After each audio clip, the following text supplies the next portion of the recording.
we bring in Adam Jardy, who covers the Ohio State basketball team for the Columbus Dispatch. Adam, my first question is a short question. It's a basic question. How did this happen? Ooh, well, how much time do we have? To me, it honestly, it started with not having Kyle Young. I think his impact was felt in a number of ways in this game.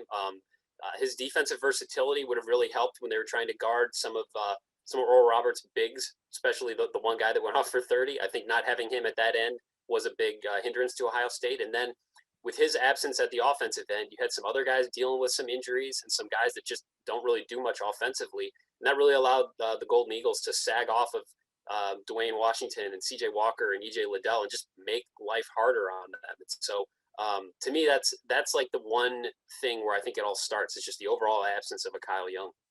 Yeah, the Kyle Young factor. Okay, so clearly that mattered. And we've always known that Kyle Young is worth more than his final box score. But in the list of excuses here, Adam, it's got to be more than Kyle Young, right? You cannot be one Kyle Young away from losing to Oral Roberts, right?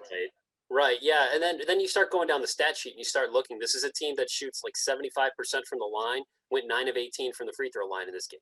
This is a team that went 5 of 23 from 3 in this game. Those are hard things for Ohio State to overcome when they're just not getting their shots to fall like that. And so, yeah, you're not getting those extra effort plays. I thought Ohio State was slow to the ball a lot in this game. Like you could just see there are a couple plays. Oral Roberts players were all over the floor, and Ohio State's guys just weren't. And maybe that's another area where Kyle Young makes a difference. But ultimately, they didn't make enough shots, and they couldn't get enough hands in the faces of the two guys for Oral Roberts that could score. I mean, they had two guys score 59 of their points. You know, they couldn't get a stop when they needed it when it was crunch time.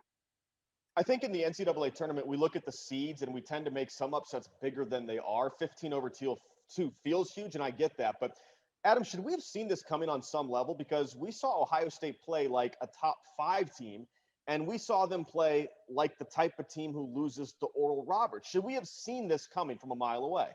I still don't think so. The more I think about it, I mean, this was a team that was the worst defensive team in the NCAA tournament field. Ohio State is the number 4 offense in the nation. This is an elite offensive team. I think there was every reason to expect Ohio State could score enough to beat a team like Oral Roberts.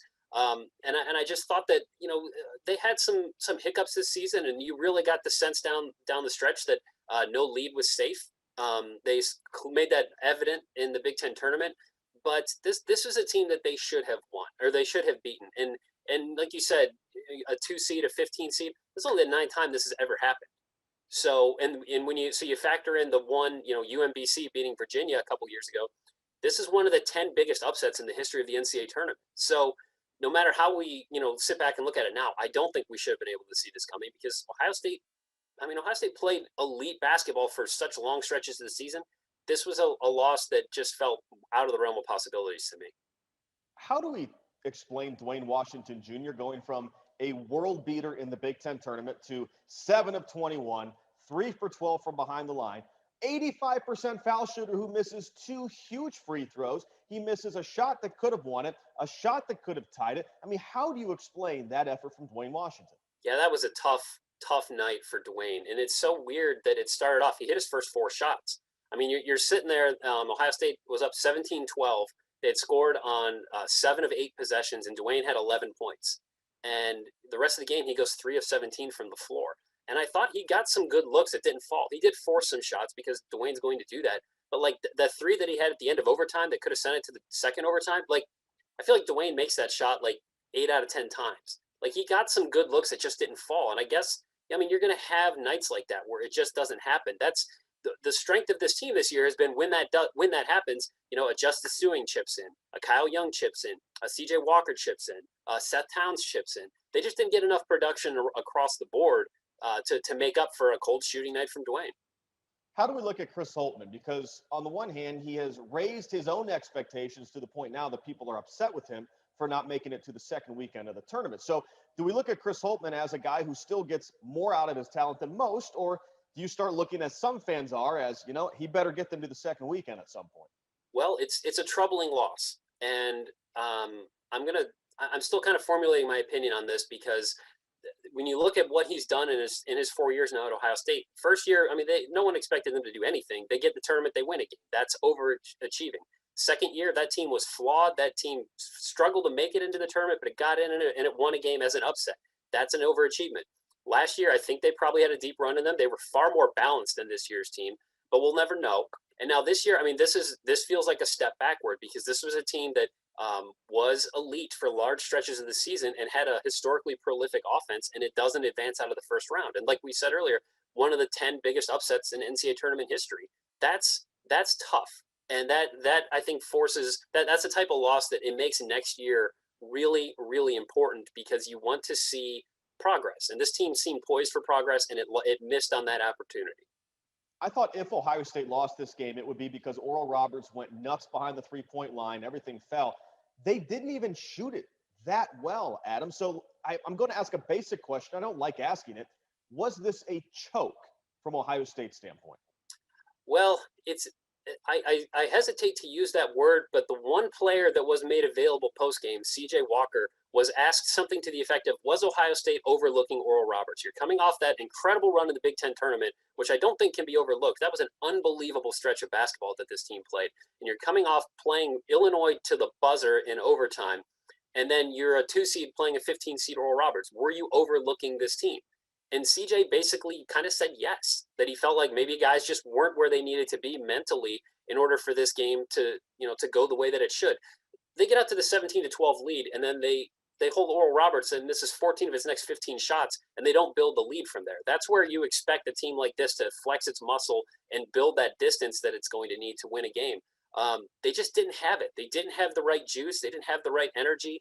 I don't know if I would want to use the word choke, but it was not a good loss. Okay, let's talk about next year's team. It's going to be interesting, Adam, because the NCAA is basically saying you get eligibility and you get eligibility. So who do you see coming back on this team? What does this nucleus look like next year? Well, CJ Walker is certainly gone. He has said as much. He's been very consistent with that. He's going to be a professional. He's got a family. He doesn't want a 6th year of college. I can understand that. But everybody else can come back. It will be interesting to see what Kyle Young decides. I know that they're going to recruit him to come back. I mean, they're going to support whatever decision he makes, but they would like to see him back in uniform. He's got to get healthy. I mean, 2 concussions in less than 3 weeks is a concern. So he's got to take care of that first and make sure that he's physically able to return.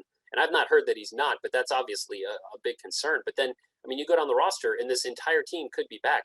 I don't see anybody on this team like in the NBA next year. So, do they lose a guy or two to transfer? I think that they probably will because that's what college basketball is right now. But you go down the list and you look at Dwayne Washington as a senior and E.J. Liddell as a junior. Seth Towns as a 6th-year senior, Justice Suing as a 5th-year senior. There's some veteran talent on this team that's been at an all-league level already. So that is encouraging, but they got to add a big. They've got to find somebody that can bang down low, who can eat up those minutes and try to keep some of that beating away from E.J. Liddell and a Kyle Young if he's back. They need a big body down low. Okay, given that, what are the expectations for next year? Is it 2 seed or bust now as the baseline? Do you think they're that good next year? I don't know if you put the expectations at a seed, especially because of what we saw this year. But I think you set the expectation. This is a program that hasn't been to the Sweet 16 since I believe 2013. You'd like to see this team put together a postseason run. And Chris Holtmann now will be going into his 5th year. The roster will be entirely his. We've seen player development. We've seen guys get better under him, but it needs to start coming together to where they're sitting there in that second weekend of the NCAA tournament where they're knocking on the door to an Elite Eight or a Final Four. They need to add a piece or two. They certainly do. But that's what's going to make this offseason so interesting is how do they bolster the roster? Because one of the other things was that they talked after the game that Oral Roberts just was not guarding guys. There were guys on the court for Ohio State that were just not being guarded.